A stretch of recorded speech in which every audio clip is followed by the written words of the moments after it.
Pour le chœur, c'est très important d'être stable, ok? Puis des fois, surtout au début, vous avez tendance même à accélérer. Posez bien les choses. Tu fais un grand programme éloquent pour le chœur classique pour ce concert de Noël. Oui, alors ça va être un programme autour du Dixit Dominus de Handel. Et ensuite, dans la deuxième partie, les chants populaires de Ernest Gagnon.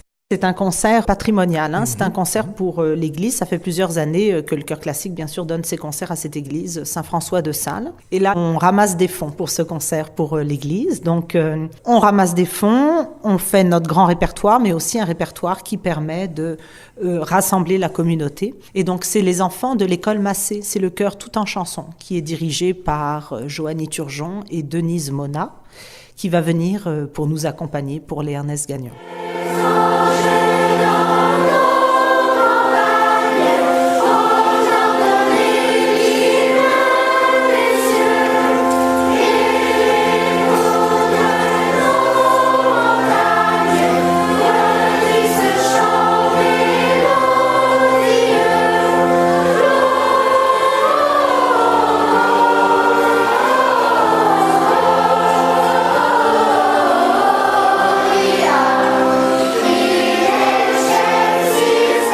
Vous allez nous proposer le Dixit Dominus de Handel.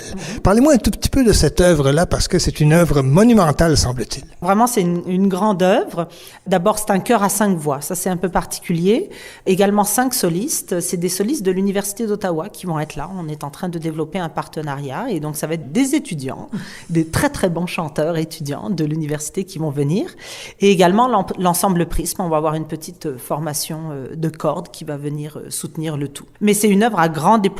C'est une œuvre qui demande beaucoup au niveau de la vocalité. C'est des œuvres où on passe des mesures entières à chanter un seul et même mot.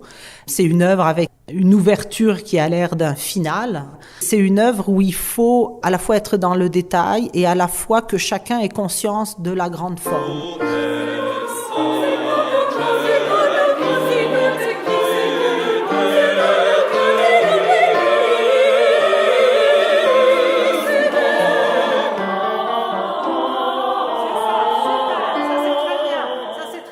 Louis Perron, bonjour. Bonjour. Ou devrais-je dire Ernest Gagnon, bonjour? Sans doute, oui, ce serait plus juste. Parlez-moi d'Ernest Gagnon, justement. Oui, Ernest Gagnon, c'est l'une des grandes figures de la vie musicale québécoise du 19e siècle. Il a composé, il a été organiste, il a été professeur et puis il a harmonisé des chants de Noël que nous connaissons bien. Est-ce que c'est difficile de tenir tous ces rôles-là? Quand on a des talents comme j'en ai, eh bien, c'est pas trop difficile. Alors, je vois que vous avez bien intégré le personnage. Je sais. Est-ce que, justement, Monsieur Gagnon, l'âme catholique est flamboyante? Je suppose que vous avez correspondu à l'époque. Je suis un catholique fervent, attaché... Et pratiquant? Et pratiquant, bien entendu, attaché à la personne du pape. Et pour moi, c'est important de défendre le catholicisme. Vous devez apprendre vos cantiques de Noël ou à force de les avoir écrits, de les avoir potentiellement vus sur la portée, vous les connaissez par cœur? Je les connais bien, mais il faut préciser que je les ai harmonisés. Je les ai pas composés comme tels. Alors, je les connais bien parce que ce sont des airs de folklore que nous chantons constamment lors de nos Noëls. Et qu'est-ce que ça vous fait qu'un chœur classique ou autre, mais dans ce cas-ci un chœur classique, quelques 100 ans, 120 ans plus tard, reprenne ce que vous avez composé? C'est une grande joie et puis c'est une grande reconnaissance. Et puis comme j'ai lutté toute ma vie pour la sauvegarde de notre patrimoine, bien, je suis content de voir que les gens d'aujourd'hui se préoccupent encore de nos racines et de notre passé. Merci, M. Gagnon. C'est moi qui vous remercie.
Mélanie Monfils, j'ai pour mon dire que vous êtes soprano.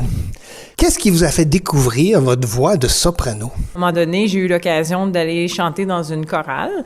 C'est sûr qu'au début, quand on fait l'audition, bon là, on essaie de tester un peu la voix, tout ça, puis on m'avait dit que j'étais soprano parce que j'étais capable d'aller atteindre les notes assez hautes. Donc, c'est comme ça que j'ai su que j'étais soprano. Moi, j'étais rendue à une étape dans ma vie en ce moment où je recherchais un défi un peu plus personnel. Donc, sachant que j'aime chanter, puis c'était une activité que j'aimais explorer, moi, je trouve que c'est une belle façon de juste quitter le quotidien, de changer vraiment la routine. C'est une expérience quasiment spirituelle un peu, hein, de chanter, puis surtout quand on entend toutes les voix ensemble, c'est facile vraiment de se laisser absorber dans l'expérience, tout ça. Donc pour moi, je trouve que c'est une belle façon de penser à autre chose, de décrocher, mais en même temps, c'est un défi. Et puis le chœur classique me donne le défi que je recherchais. Ce sont des pièces qui sont très intéressantes. C'est vraiment quand tout le chœur chante ensemble. C'est vraiment une belle expérience à entendre. Mais en même temps, il faut y travailler, il faut y mettre du sien. Donc, c'était un peu le défi que je recherchais. On voit souvent les musiciens et les chanteurs sur scène, surtout dans le populaire, mais peut-être bien dans le choral, je sais pas, où on voit l'orteil gauche ou le pied droit en train de battre la mesure. Est-ce que ça arrive aussi? Ouais, ça c'est mon défi, ça, parce que moi je le fais tout le temps. C'est soit un pied, une main, quelque chose, puis c'est sûr que Tiffany me dit à chaque fois non, faut pas que tu aies ton rythme, il faut que tu suives mon rythme. Donc ça pour moi c'est mon défi. Mais effectivement, ça arrive fréquemment que les chanteurs font ça, mais dans le chœur, il faut s'assurer de ne pas le faire, de toujours regarder le professeur en avant. Ça c'est la chose à faire.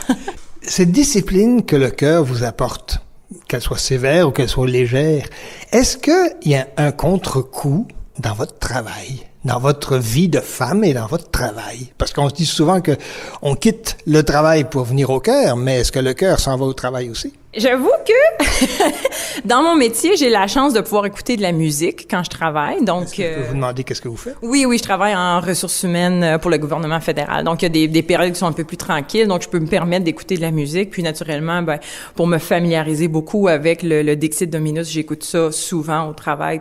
Oui, on peut intégrer un peu le chœur au travail aussi. Merci Mélanie, fort sympathique. Mais ça fait plaisir. Merci à vous.